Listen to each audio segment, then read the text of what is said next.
Welcome to today's episode of the Sports Generals here on the So What's the Catch Facebook page. Before we go any further, make sure if you are watching this video later on YouTube, you like, share, and subscribe to the Sports Generals YouTube channel or whatever YouTube channel you are watching this from. And Leave now, a comment down there too. yes, subscribe to Bryan's YouTube channel. Your YouTube channel is just Bryan Fraley, correct? Correct. It's the same as my Twitter here, just no underscore. Right. And then subscribe to Manolitz as usual. He's got a great YouTube channel. And then subscribe to my YouTube channel, Unger to the Max. Yes, sir. And now, what's up, fellas? And now, without further ado, God, I just sounded so fancy there. Ado. Let's get to today's show, shall we? Let's do it. There wasn't any big news that happened on Monday. I don't know what you guys are talking about. Yeah, yesterday was one of the craziest days in NFL in recent memory. Yeah. For an off-season day in the off-season. Yeah. Hi, Jenny. It really was. It really was. There was two massive trades that took place. First trade being the Seattle Seahawks, which we discussed this last week. They moved Russell Wilson, which we kind of felt there was tension there, but we didn't think it was going to actually happen, and it did. So Seahawks did trade Russell Wilson to the Denver Broncos, and then my guy, Carson Wentz got traded, and he is no longer a coach. The day before that, we had Green Bay re-signing Aaron Rodgers. So there's so many moving pieces that's going on, fellas. It's a lot to cover in this. Yeah, that Aaron Rodgers domino was kind of the first one to fall over, and it just set off this chain links of event where, one trade after the other happened. Everybody was kind of waiting on Rodgers to see what he was going to do, and then they were going to make their moves. And I thought it was kind of questionable timing by the Broncos. Like, as soon as Rodgers announces that, then they make the trade. Like, I kind of made it clear to Wilson that, like, hey, you were our backup. Like, we wanted Rodgers. We were going to wait and see what happened with him, and then we settled for you. Like, that's how I would feel about it if I'm Russ, like, to be honest. So I think it was a little bit questionable. I thought they could have let the Rodgers news settle a little bit before, announcing all the details of the Wilson trade. And I don't know. It was strange, but it definitely shows where Denver was, planning on going. If they could have got Rodgers, I think that's what they were going to end up doing. Right. And, with everything that Denver was doing in the offseason, all the pieces appeared to be falling in place that Rodgers was going to Denver, starting with the most obvious one, which was the Broncos, hiring Nathaniel Hackett as their new head coach. Right. And Jason, didn't you say something about the Broncos were like calling a bunch of people from the Packers at one point? Yeah, they were. They like you alluded to, they hired the Packers offensive coordinator. They've hired the Packers quarterbacks coach, which that was real critical. And they're basically trying to be Packers West. So yes, they did their work. And unfortunately the guy they wanted they couldn't get. So they said, hey, we'll go for the next best thing. Yeah, it's definitely an upgrade for them. Russell Wilson's a great player, and I think he's still got quite a few years left in him. So it's not like they got scraps. They ended up with a really nice quarterback, in better position than they were in the day before they got him. Proven winner. Yeah, but like I said, they made it quite clear that they were trying to set everything up for Rodgers to come there. And I got to be honest, like I kept thinking of Peyton Manning and the way that his 2 years in Denver, it kind of rejuvenated his career in a way. Like that was some of the best football we ever saw Peyton Manning play. Oh yeah. And he was coming off of a brutal neck surgery. So like nobody really quit on him after that. Yep, and nobody really knew what to expect from him. And it felt like everything was setting up for Rodgers to go do the same. You know, he hasn't won a Super Bowl since 2010. That's been the story on Rodgers for a while, is that he can't get over that hump and win another championship. And Denver felt like that would have been a good fit for Rodgers. But There we go. Okay, we cool now.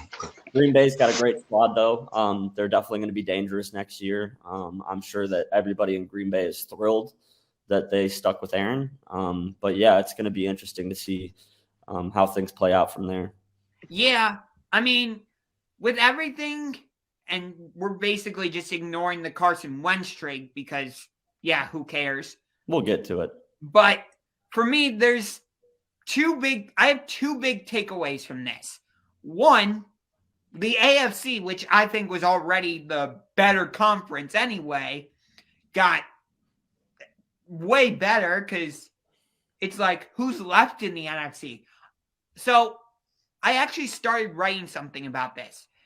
And I tried coming up with like my top 5 quarterbacks right now. And I didn't come up with all 5 right away, but the first like 3 or 4 that came to my mind were immediately AFC quarterbacks. I mean, realistically, if you asked me to come up with a top 5 right now, I would say Mahomes is 1. I would probably say Rodgers is 2. So there's 1 NFC. Number 3 would be Josh Allen. I would put Justin Herbert number 4. I just think he's that good. Mm-hmm. And I would probably put Joe Burrow number 5. So think about that. Only 1 NFC quarterback in my top 5. Maybe it's not the same for you two. Similar, very similar. Yeah, actually it is. Yeah, that's. Yeah, a couple pieces switched around, but for the most part, the same top 5 here. And you make a really good point, Josh. Like the AFC is becoming, the class of quarterback play. Like it's going to be really interesting because like we know how valuable the quarterback position is now. Like NFC teams are in an interesting position. It's I guess Stafford you could throw up there as an elite player. But other than Rodgers and him, there's nobody that immediately jumps off the page at you. Kyler Murray trying to get into the discussion, but you could argue Kyler. A lot of people think very highly of Kyler. I'm not as high on him as a lot of people are. But yeah, he's definitely up there. He's had some good years as a young player in Arizona for a team that wasn't that great when he got there. Do you think you could make an argument for Dak to be in that discussion or no? If Dak could stay healthy, yeah, I think so. That's interesting. Other NFC quarterback I considered putting in my top 5, to be honest with you. That's not like a slight against Matthew Stafford or Kyler, but like Dak's a special player. When he's healthy, he's good. Right. And the other thing I had with Stafford, I'm just like, let me see him do it not necessarily win the Super Bowl, but like, he did that, so check that one off the list. Right. What I'm saying is let me see him sustain this level of play a couple more years in Los Angeles. Okay. So it's not a flash in the pan one year thing.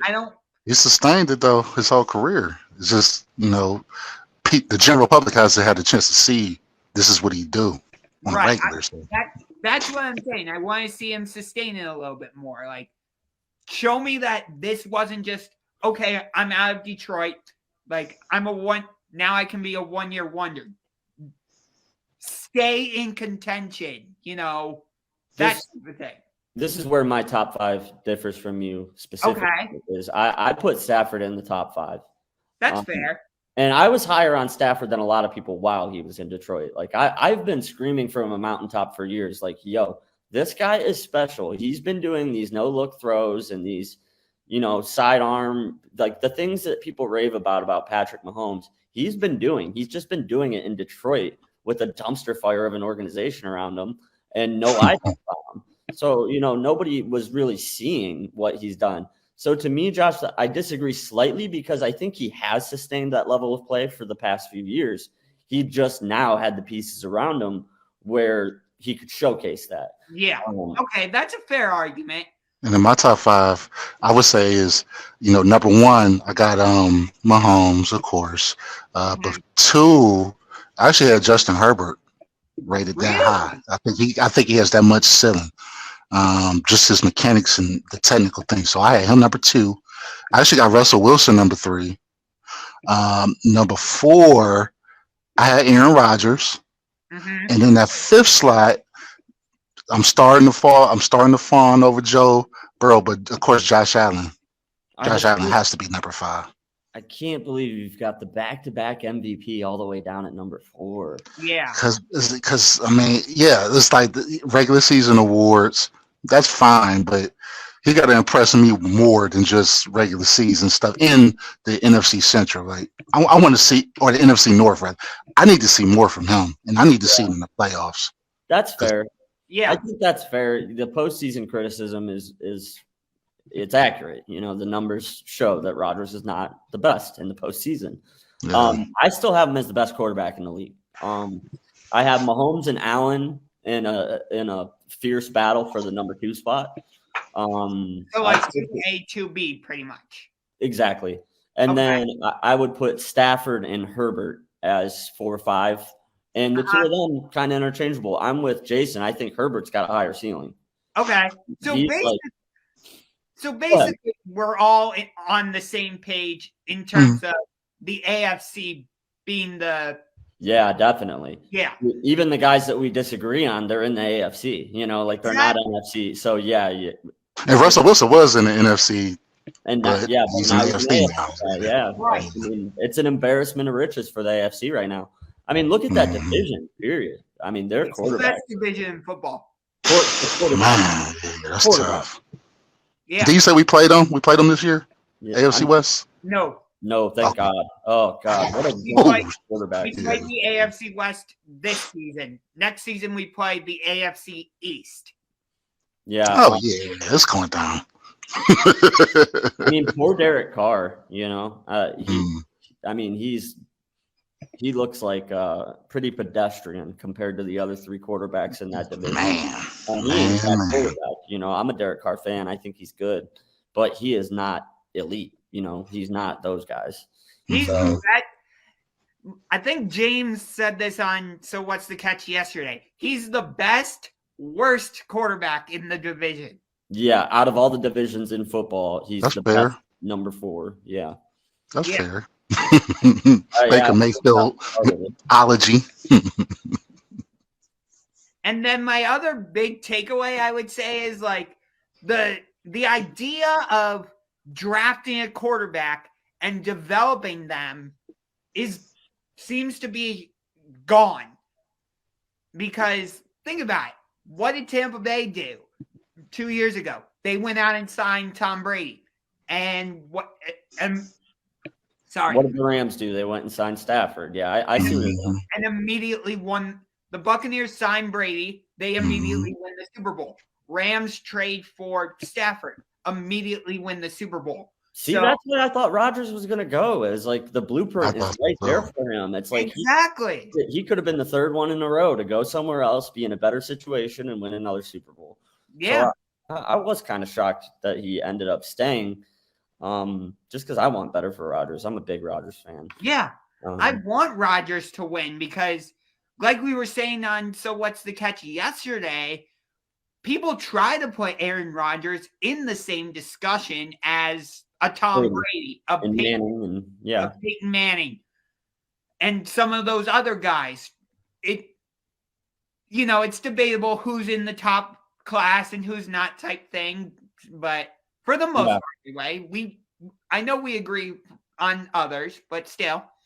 Yeah, I mean, there's a lot of people out there that don't think Super Bowls matter as much as we do, that would argue that Rodgers is a better quarterback than Brady. And, I mean, there's an argument to be made there. I think from a talent standpoint, nobody's going to debate that Rodgers is more athletic than Brady. He's exactly what you would want. Like, if you're creating a quarterback on Madden, like Aaron Rodgers, he's the right build, the right size. He has a nice over the top delivery, like traditionally just great mechanics. He's, You know, he's smart. He just does it all so well. He's like a 5-tool quarterback, you know. Hi, Beth.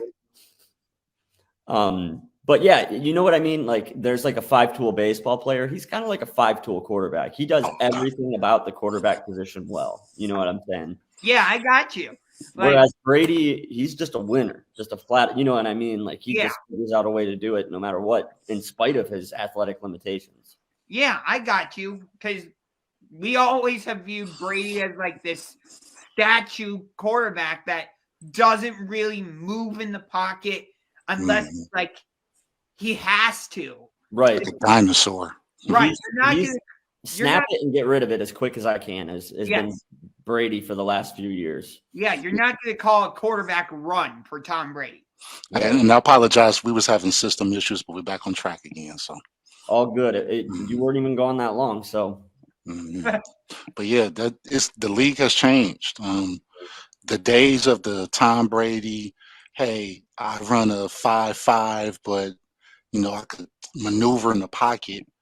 Those days are gone. It's now you got to be athletic. You got to be able to do Tom Brady-esque things. And the league is, what have you done for me lately? Like I said last week, you have to win now because coaches' jobs are on the line. And we don't have time to develop and build from within. Either you're going to get the job done or I'm going to pay for another quarterback to get the job done. That's a lot further along than you are. So, yeah. Right. And the other thing is like, now that Russell Wilson and Carson Wentz are off the market, which, okay, fine, we'll talk about Carson Wentz. I don't give a crap that he was traded because I didn't want him with the Browns anyway. Because, like I made that very clear, didn't I, Jason? You did. Everyone did. America. I wanted him to go to the Steelers, man. I was ready for him to go to the Steelers and me to start. I had the hashtag Wentzylvania ready to go. Oh man. I was praying that he would land in Pittsburgh and we could beat up on him for a few years. But now, you know, Tomlin's better than that, dude. The problem though, guys, that I have, and I want to know what your takes is on this. All of these moves, all these transactions that's going on, it seemed like Berea is being very stagnant. I felt like we all came to the conclusion that we needed someone to challenge Baker, at least make him better, make sure that we are not wasting this window that's closing daily now, and we have not made a move yet. And it's like we've talked about all of these quarterbacks and they're gone now. So what are we stuck with? The rookie. I mean, Deshaun Watson is still available if we want to deal with that, all those shenanigans. It appears like there's a good chance that he's not going to be playing. So, yeah, like we'll just assume he's not. Yeah, and I mean, what Marcus Mariota? We had that part of the conversation. Mitchell Trubisky. Hey, check this out, though. We can't pay Mitch enough. Mitch is going to get a big payday, and we don't want to pay him that much. Let me throw this name out to you. Yeah, we're not going to get Jimmy G, so don't even bring that idea. How about Jameis Winston? Famous Jameis. Yeah, I mean, we're at that stage now, though, and it's like it sucks, you know. Like, I'm telling you what, suck lesser. I know that like it's kind of tongue in cheek, but like I'd take Jameis Winston over Baker Mayfield. I would too. I wanted to make sure I wouldn't be happy about it. You know, I wouldn't be thrilled. It's more of like a lateral move, but I mean, I think he's got way more talent than Baker. We could do more with him than with Baker. Okay. Yeah. Another thing is the best ability is availability, and you know, is he going to stay healthy? Yeah. The thing though is like I don't see Jameis Winston as like this big upgrade over Baker Mayfield. Like not big, no, it wouldn't be a huge upgrade. No, it's marginal. It would be a upgrade. A slight. Unfortunately, with how the league now is, like we just were talking about, how like you get an elite quarterback and you get instant results. Yeah. Sorry, Jameis isn't going to give you that. Well, let's dive into this though. What qualities do both of them have that's kind of similar? And I'll tell you, it's turnovers, right? So we throw turnovers out the window. Now, are we percentage, yards, and we know that Winston's going to hit Njoku. He's going to hit. We know that he'll purposely try to find these guys, and it seemed like I think that he not only is bigger than Baker, not only is he quicker and more mobile, but I think that despite the turnover portion, I think it's still pointing upwards as far as it being an upgrade over where Baker's at. Yeah. Jameis has that. a cannon too. You know, he has a strong Dude. arm. Like the one thing that people can say about Baker is he's got an absolute hose. He does. He's got a very strong arm. Absolutely. But Yeah. Jameis matches him there. Yeah. You know, he's got one of the best arms in the league. And yeah, I mean, I feel like if the right guy teams up with Jameis, like he can have some real success somewhere, you know, and it's just like, I don't think the Browns is the best fit for Jameis. You know what I I'm think saying? he should I go think back to New it's Orleans. blurry. Yeah, I think New Orleans would be a much better fit for him. And Yeah. you know, he did very well there. Yeah, because if you think about it, like New Orleans offense is not going to be as run heavy as we are. Although we don't know what type of offense they're going to run now. That's the other thing is Jameis he's used to throwing the ball 40, 50 times. You exactly. know? You're not And going they're to not do doing that. that. You're not going to do that here in Cleveland because Right. it's going to be very run heavy. So Right. I don't. As much as I would like Jameis over to Baker Mayfield, it doesn't fit. So I don't think the offense would get. That's why I don't think the offense would get that much better. I don't know. Yeah, man. I mean, I kind of feel the same way about the other guy that has been mentioned a couple times, and Kirk Cousins. You know, to me, that one doesn't excite me at all either. You know, and is he better than Baker? Just keep Baker. Probably. You know? That's a unilateral move. Yeah, I mean, yeah. So the way things are going, it seems like we're going to keep Baker. I mean, here's the one thing. Free agency doesn't officially open until I believe it's next Wednesday, if I remember correctly. I double check on that. Tampering, right. Yeah, so you don't know. Maybe the Browns are planning on doing something. We can all hope and pray, like Baruch atah Adonai. They ain't did nothing yet, so. Jason, I got one I'll throw back at you. You threw out Jameis Winston. Let me throw Jordan Love right back at you. What do you think about Jordan Love?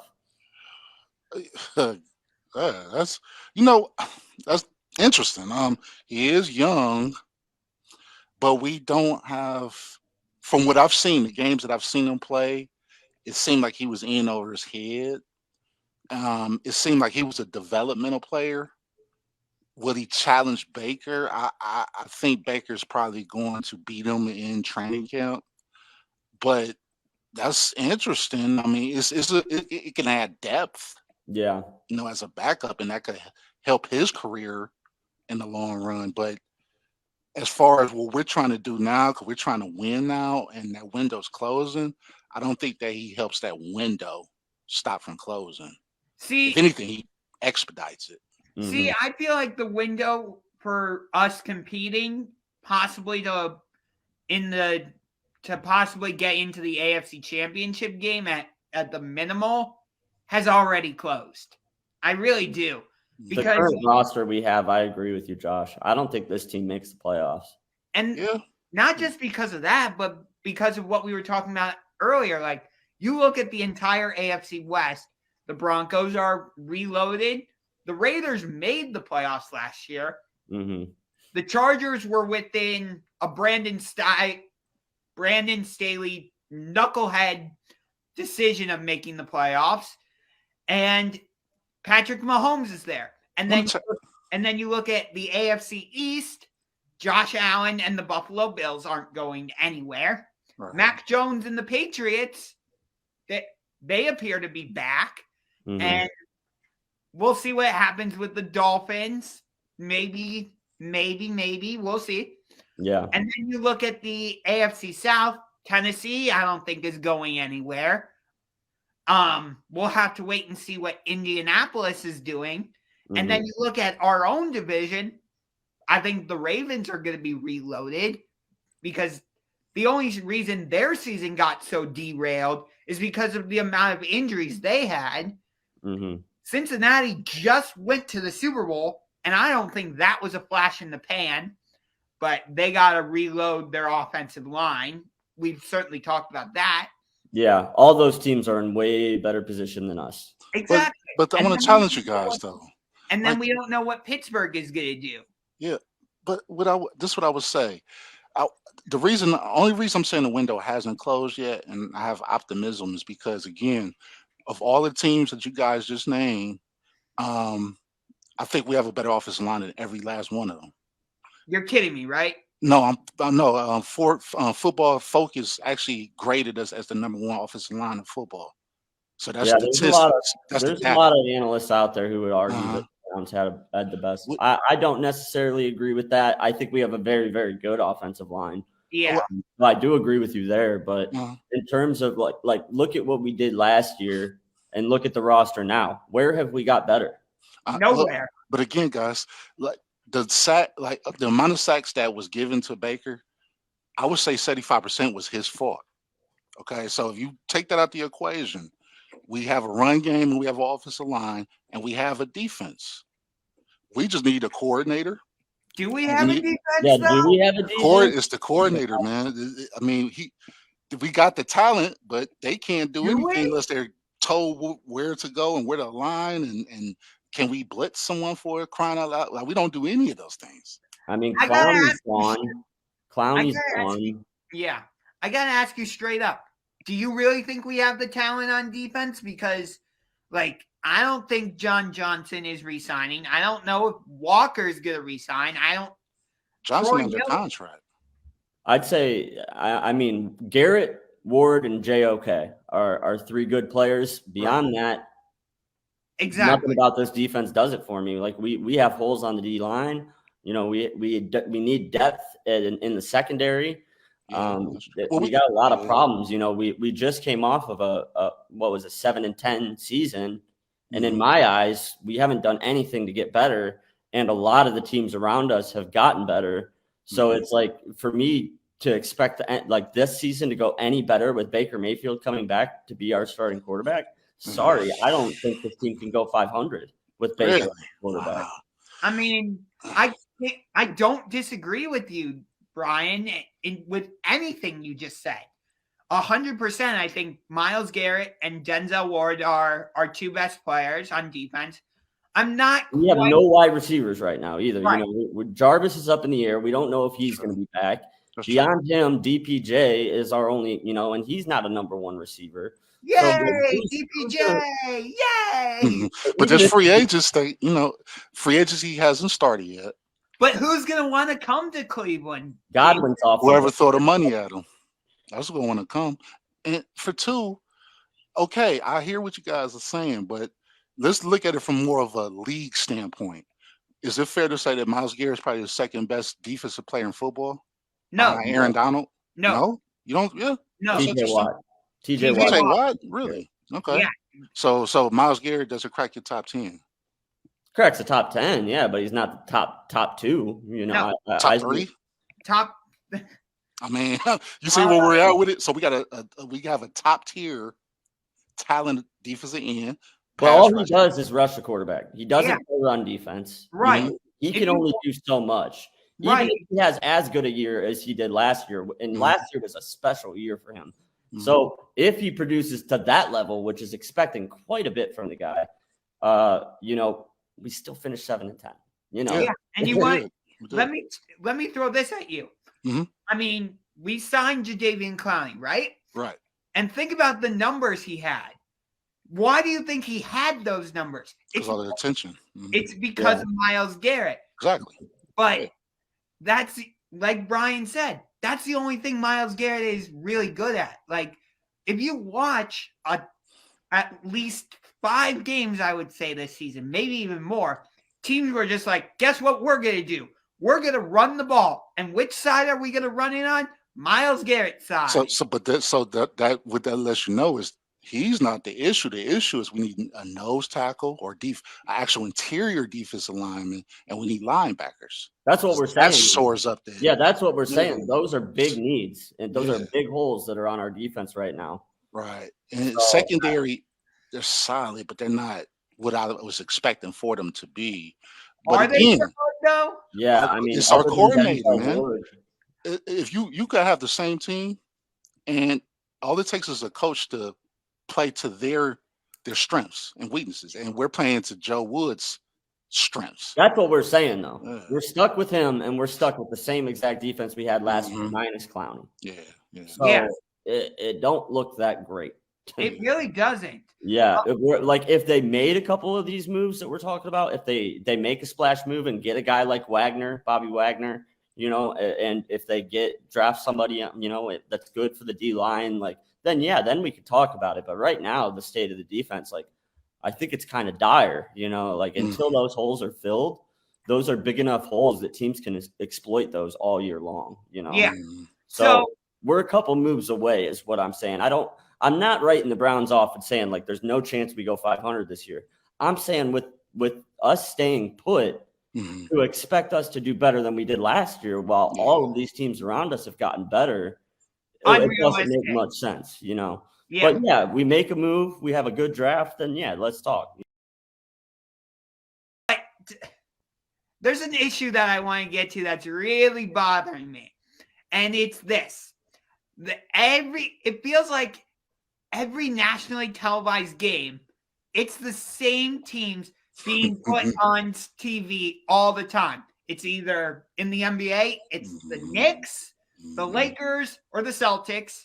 Even that was even before the Lakers had LeBron, and even when they didn't have Kobe, may he rest in peace. And then you look at the NFL, it's always, the Dallas Cowboys are in a big nationally televised game. And there are a few other franchises you could put in that discussion for the NFL as well. And then you look at MLB, it's the Dodgers, it's the Yankees, it's the Mets. Huh? The Mets, they pump that agenda. Yeah. And then I'll throw the NHL in there. It feels like it's usually the Penguins, Bruins, teams like that. Kings. Huh? The Kings.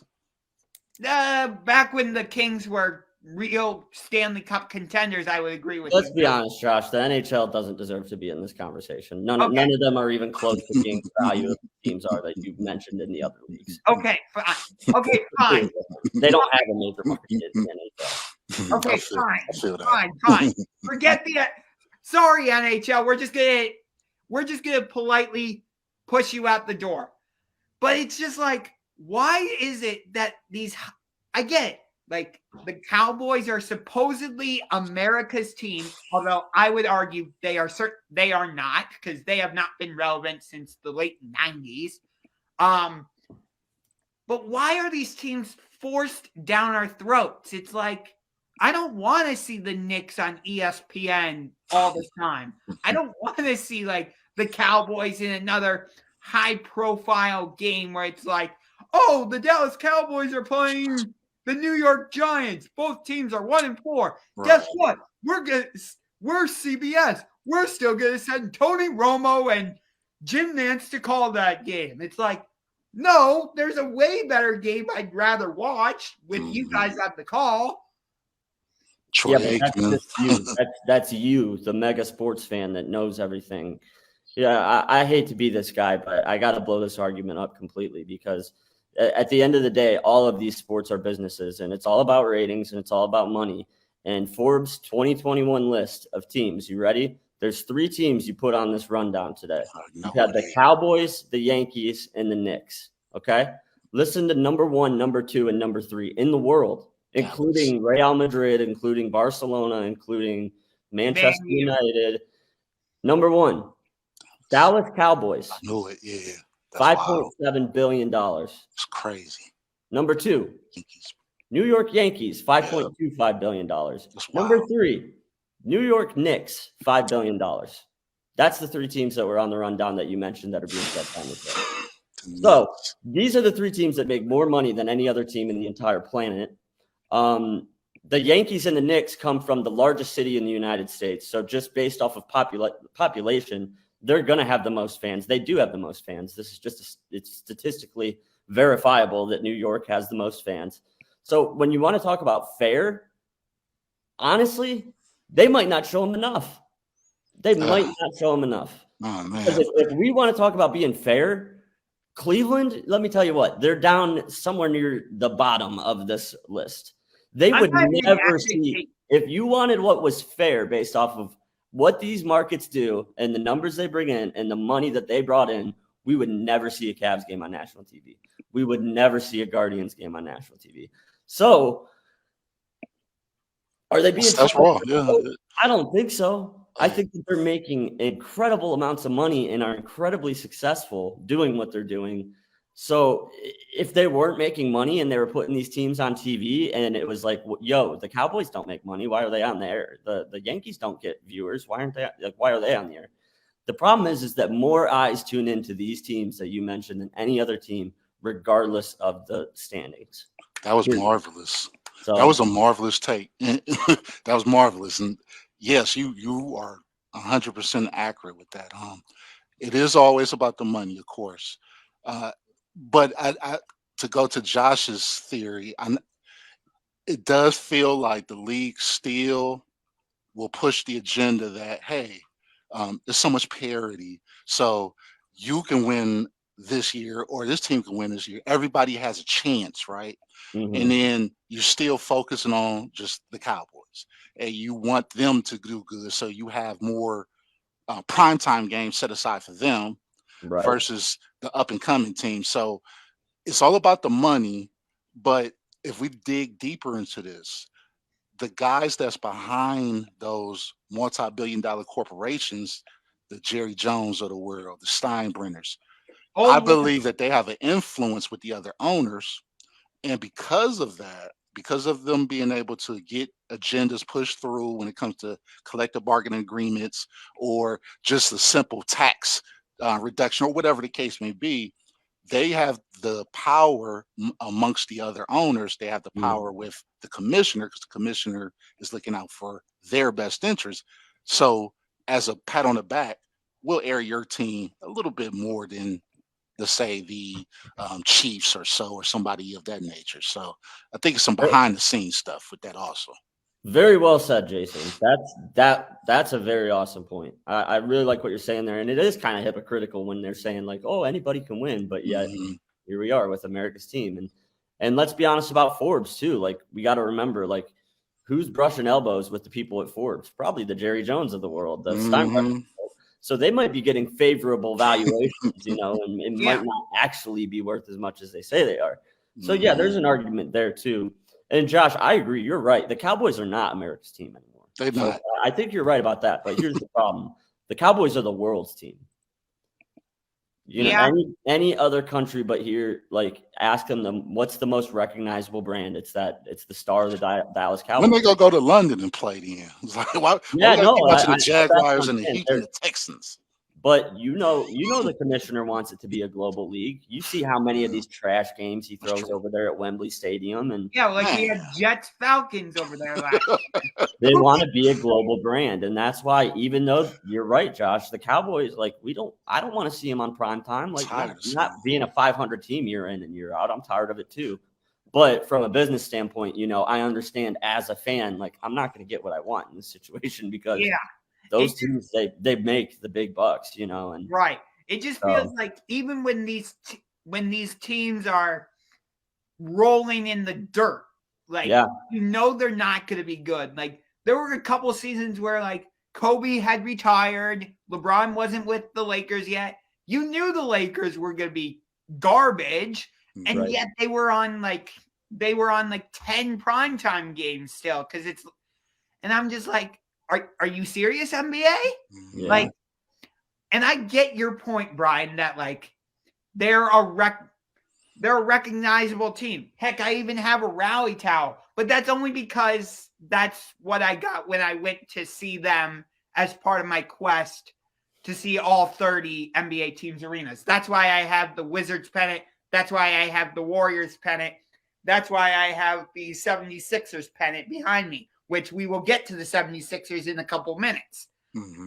But still, it's like, it gets frustrating at times because it's like, I get it. These are the big organizations and stuff, and they're the most recognizable. So again, your argument is totally valid, and I understand it, Bryan. But it's like, but you're Even not in the always, down years, though, they get more viewers. That's the They problem. make the most money for the leagues. Even when they stink, I mean, go look at the last time the Lakers had a down year and look at their numbers for their nationally televised games against the other teams. And I bet you teams like, small markets like Milwaukee Bucks and Toronto Raptors, like these teams that got really good, I guarantee you that their primetime games still didn't get as many viewers as the Lakers got 7 p.m.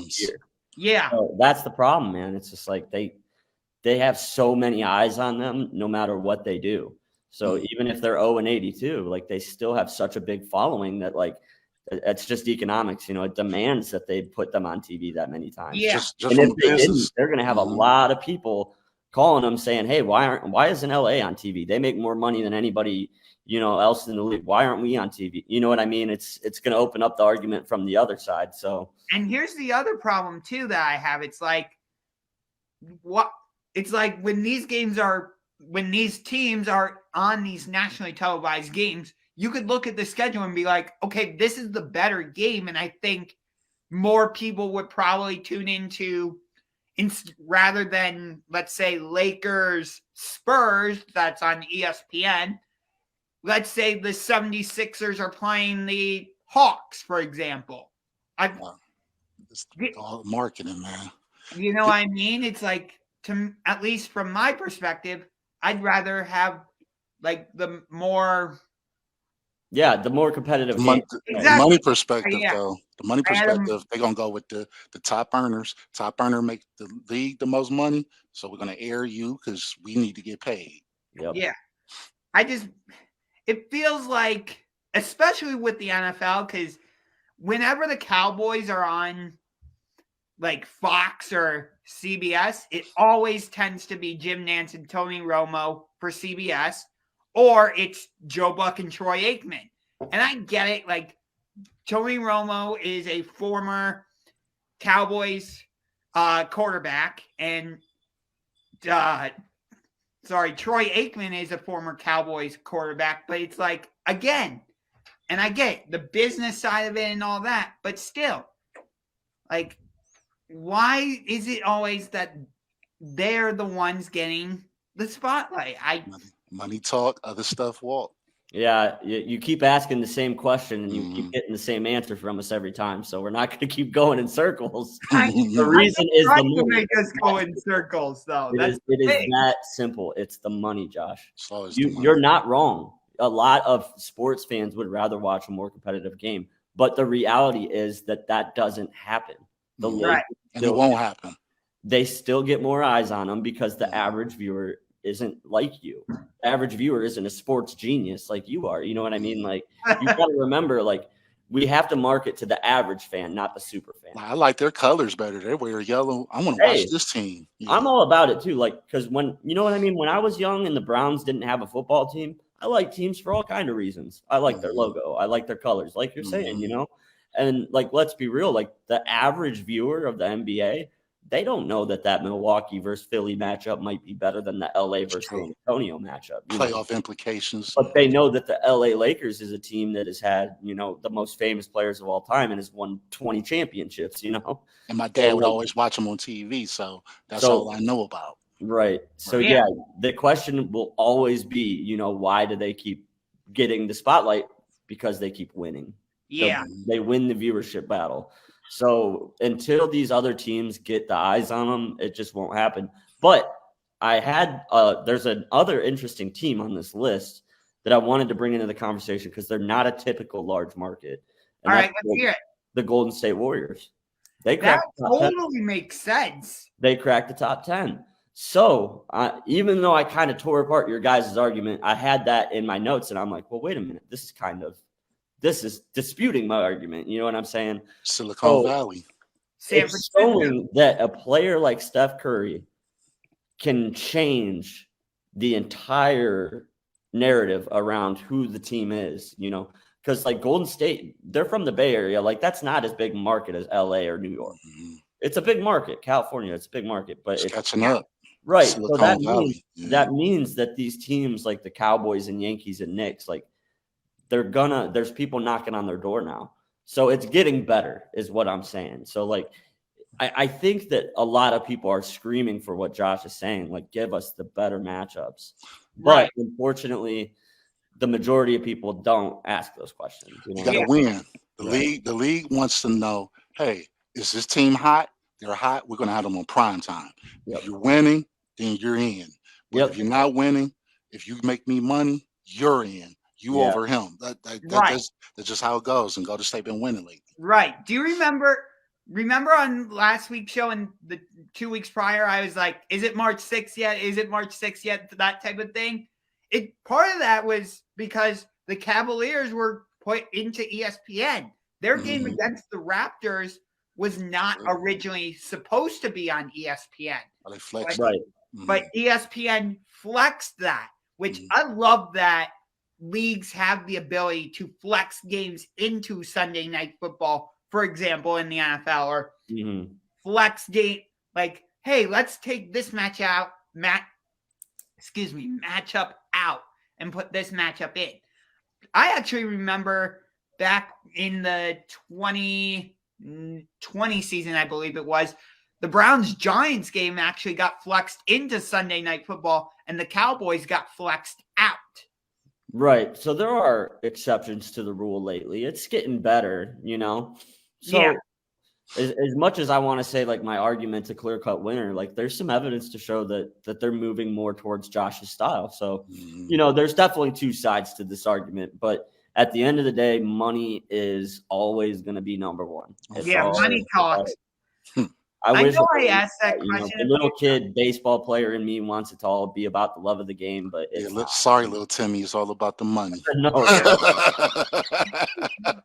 If the Cavs had 20 nationally televised games a year and the Guardians had 40 and, the Browns were on Monday Night Football 2-3 times a year, I would be so when LeBron was here, we was prime time all the time. TNT. ESPN, ABC. It can change. That's where I was going with the Golden State cracking into that top 10 of Forbes list. It was like, ooh. I think we was the top 10 when LeBron was here, I believe. Cleveland cracked the list while he was here. So it goes to show, man, like you get a player in the draft like a Curry or a LeBron, and you can end up being one of those teams that people are crying like, why are they shoving this team down my throat? Well, it's because they got the best players of all time there. Yeah. So I know I asked that question a few times during that argument. It's just, and I understand it, but like I said, the whole thing's just frustrating for me because it's like I'd rather watch competitive games rather than, it's Lakers Spurs, woohoo. Sometimes you just gotta pat little Timmy on the back and say, you know what? Let's go get a shake. Let's go get a Coke. Maybe we could about the world. Let's play some catch or something. But unfortunately, they're not going to be on TV tonight. Very big game on tonight. We've been talking about whether this could develop into a rivalry or not. Yeah. It is the Brooklyn Nets taking on the Philadelphia 76ers. Oh. Ben Simmons will be in the building tonight, but he is not playing because of his back spasms or whatever. I have a prediction, and I think you guys are probably going to agree with me on this. The game following this 76ers game, which coincidentally enough is against the Knicks on ABC. So there you go. Ben Simmons is going to play. I think he's just doing Are you serious? That's my prediction. I think he's doing this because he doesn't want to play. He didn't want to play tonight's game. My question is why even make him travel to Philly? Like, they're putting him in a really bad position. Like, if he's not going to play tonight, he's putting himself in a position, man. You know what? No, I feel you on that one. That's fair. Go ahead. They made the trade. Yeah. They made that trade, and they're like, man. I mean, we would think that, okay, you haven't did any type of physical activity since the playoffs of last year, and you seem to be in shape. So you should be, we would think, be playing like 2 weeks at least after we traded you for you, and you're still not playing. So, hey, if you're not gonna play, man, and especially in this marquee game, oh, you're coming with the team, or we're fining you. So I think they like purposely is trying to, man. You got. He's running away from pressure, man. Let's be real about it. It's a good Right. point, man. He got It's a good called out point. for that. Yeah. He And begged to get out of there. So yeah, he really did kind of dig his own grave here. So yeah, I guess I don't feel so bad for him when he's going to be sitting on the bench and having God I'm knows gonna be booing him all game. Oh, My fear is that something's going to happen, like that a fan's going to throw something at him and like a fight's going to start or something. And yeah. I mean, it just seems like it could be all avoidable if they just let him stay home. But yeah, Jason, you're right. It's like, hey man, you did brought this on yourself. Yeah, you set the stage for it. You knew no matter where you go, you were going to have to come back to this building eventually. Yeah. Because everybody plays everybody eventually. Yeah. Even if you're not in the same division. So you're that's right. a good point, Jay. Yeah, now that you say that, yeah, he should be there. He's got to be there. You need to be And playing. Millions of dollars, man. Like if you're not going to play, put a suit on and sit on the bench. Maxed And out. here's the other part of the equation too: is like, why not just play this game, get it out of the way? Because like right now, I'll look at the standings, but Brooklyn, I believe, is the 8th seed, so they would be in the play-in tournament. Mm-hmm. Philly's number 2 in the Eastern Conference. I'm double checking right now. Yes, It's tight though. It's tight.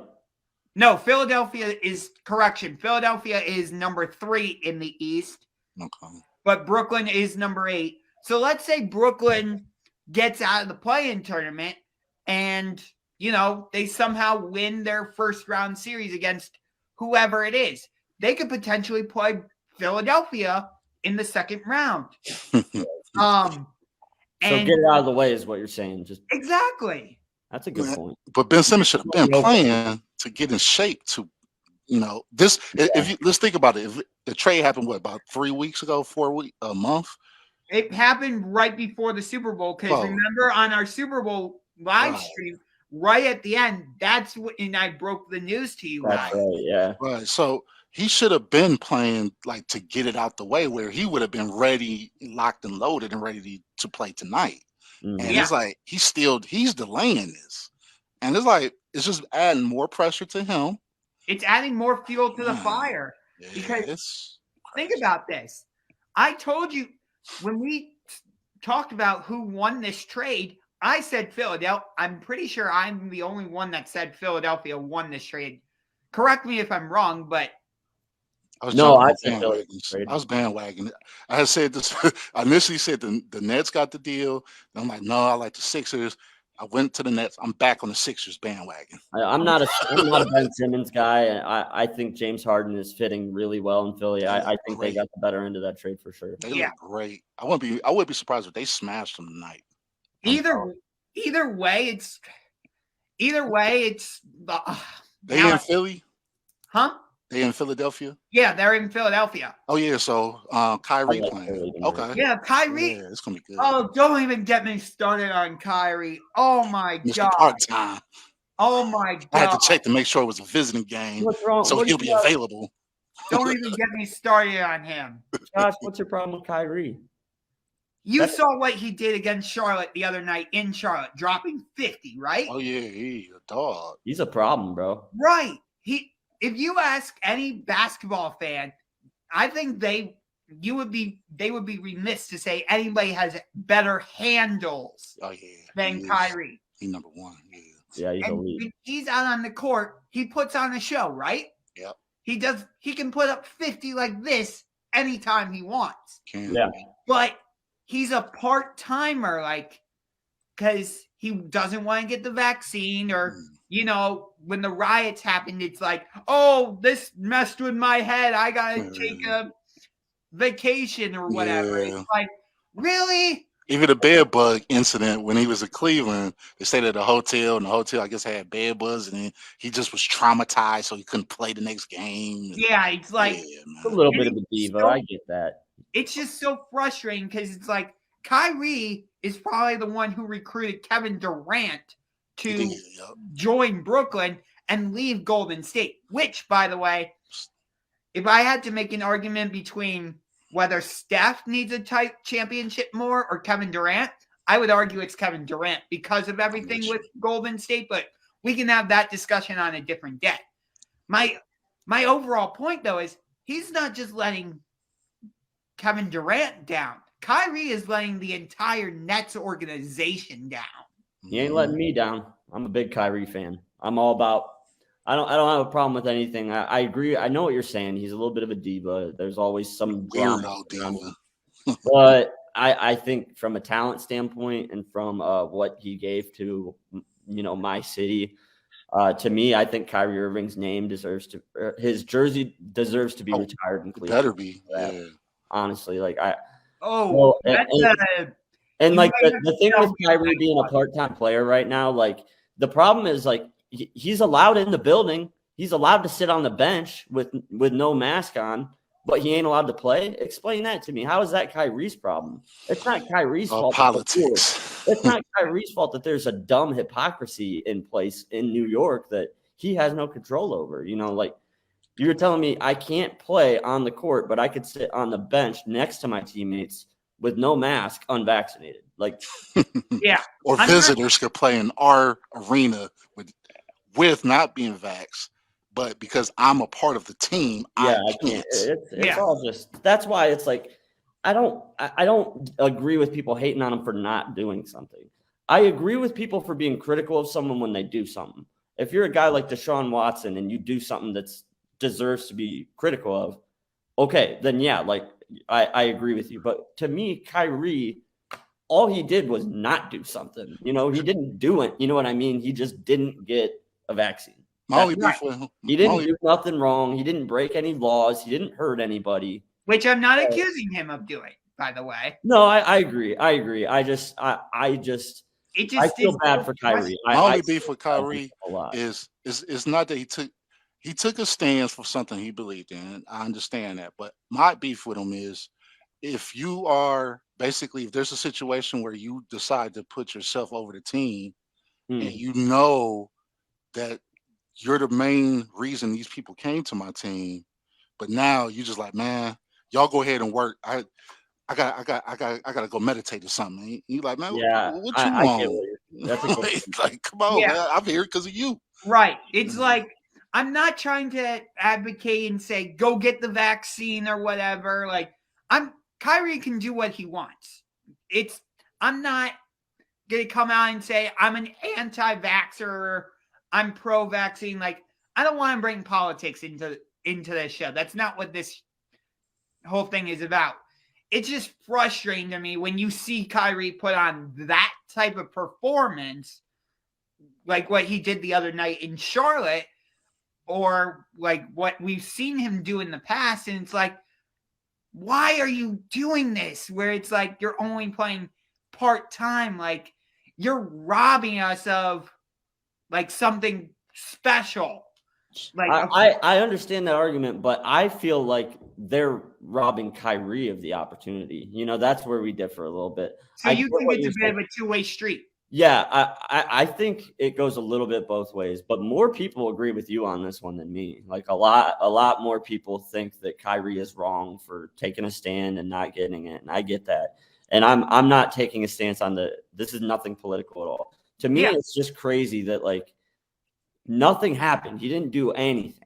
And you know what I mean? That's just what is like weird to me. It's like I don't remember a player ever being sat for half of a season for doing nothing. You think about it like when you look at it like that, really do. What did he really do? That's my point. But Josh, you make a great argument. It's like if you know that these guys came to Brooklyn to be your teammate, and you make a decision that affects you from being able to be on the court, that's selfish. Yeah. I get that. I just don't agree with it. Right. But I see what you're saying, and more people are on your side definitely than me here. I see it a little differently as well. Right. And I don't totally disagree with your overall point because I totally get it. Like correct me if I'm wrong, but you feel like New York is holding him a little bit hostage. Is that basically what you're saying? Yeah, I think that they're being hypocritical with him. They're making an example out of him. Like they're making him their scapegoat, basically. Right. Like everybody in that arena, like they're now allowed in the building unvaccinated, and they're closer to each other in the crowd than they are on the court, Right. So yeah, it's just like I just don't get why he's still not allowed to play in the building. You do that me first, team second approach. Yeah. I get that. I think part of this whole Kyrie situation is part of the reason why James Harden ended up in Philadelphia too. That's a good point. When Harden went there, he thought, Kyrie was going to come around and get the vaccine, become a full-time player, and and they would, the three of them, him, Kyrie, Durant, would become this unstoppable force and just run their way to a championship. Harden problem. He just quit on every. When he's done and he checks out mentally, he just quits, and this is a different league now, man. I want to go on the weight loss system that James Harden is on, because remember, go back to when he quit on Houston. He puts on all this weight, and it looks like he's wearing one of those fat suits, and then he gets traded to Brooklyn, and it's like, oh my God, he magically lost all this weight. And I feel like the same type of thing has happened in Philadelphia. Towards the end in Brooklyn, it's his hamstring, and he's putting on all this weight and stuff. And a hamstring problem. He gets to Philadelphia, and once he's able to play, it's like, oh, he's magically back in shape. 35 a game. Who would have thought it? What the hell? I've heard that argument a lot, but I don't know. I don't remember James Harden ever being big. I don't remember him ever being like. He picked the pounds up when he was leaving the Rockets. I'll have to Google that, because I don't remember him getting big like that. Yeah, he was a little chunky. He's playing great now. Whatever. He flipped the switch as soon as he got to Philly. Yeah. Coincidentally. Here's what I want to see, though. I want to see what happens when, let's say, James Harden doesn't have a great scoring game. Can the rest of the team pick the how am I trying to say it? He's got Joel Embiid with him. It's not, he ain't the only player on the team. I know, but Embiid's playing MVP level ball too. So right. So let's say James Harden is having a down night. Can Tyrese Maxey, Tobias Harris, and some of these other guys step up their games so that Philadelphia can still win? Or Joel Embiid gets injured, heaven forbid. Not wishing injury on him, obviously. But that's a lot to big men, though. You have to consider it. Right, but let's say he does get injured. Is James Harden willing to change his game a little bit so that Tyrese Maxey can still get his, Tobias Harris can still get his type thing? I want to see this team go through some type of adversity. Again, not wishing injury on anybody by any stretch of the imagination, but maybe it is an injury. Maybe it's a 3-game losing streak, for example, something like that. Right.